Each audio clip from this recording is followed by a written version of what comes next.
Thank you. And wow, what two great presentations to follow. Um, so I find myself looking at the whole issue of collaboration and what I can bring to this great meeting. I find myself public health trained, but I'm also theologically trained as well. So what I want to bring to you is the role faith communities can play in public health. So faith communities have long played an essential, although unrecognized, role in public health. Their contributions range from running hospitals to clinics, promoting health behaviours, offering psychosocial support, and mobilising communities in times of crisis. In the global south, they provide up to a third of healthcare. In the global north, their role is more supplementary, supporting social care, mental health, and advocacy, particularly in vulnerable populations. Why involve faith communities in public health? First is trust. Faith community leaders often have the most trusted voice in the community. During health emergencies from Ebola to COVID, they help counter misinformation, reduce stigma, and build confidence in vaccines and treatments. Second is reach. Faith institutions have infrastructures and networks that penetrate deeply into communities, including rural and marginalized areas that public systems struggle to serve. And thirdly, moral authority. Faith traditions shape values, behavior, and social norms.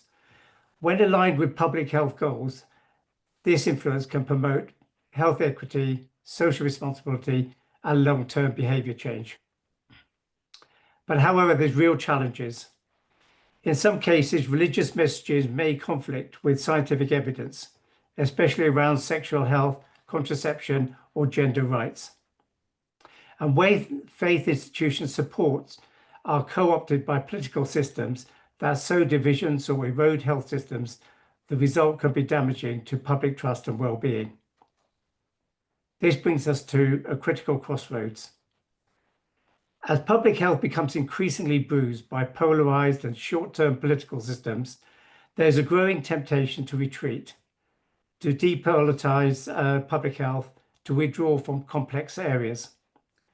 That instinct may be understandable, but for many, especially in fragile settings, faith communities have already seen as politicized, sometimes reinforcing systems that undermine public health or entrench inequalities.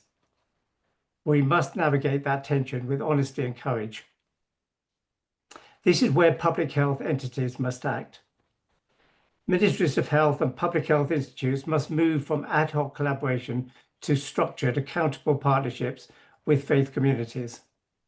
This includes co-developing public health strategies with faith leaders, training faith actors in health promotion and emergency response, establishing interfaith public health councils, and monitoring faith-based healthcare provision with equity and quality standards.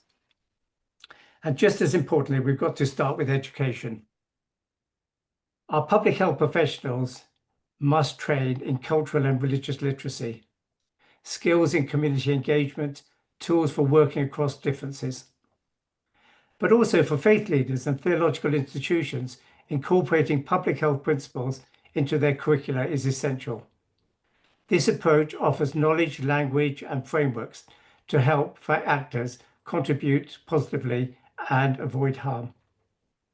Faith-based engagement is not only a box to tick, but a long-term relationship of trust, accountability, and mutual learning. So we've got to move beyond the outmoded model where experts advise, politicians implement, and communities are consulted late, if at all. Faith communities can serve building that bridge, linking evidence, politics, and lived experience, and helping public health regain not just its voice, but its moral clarity. 30 seconds. Thank you very much.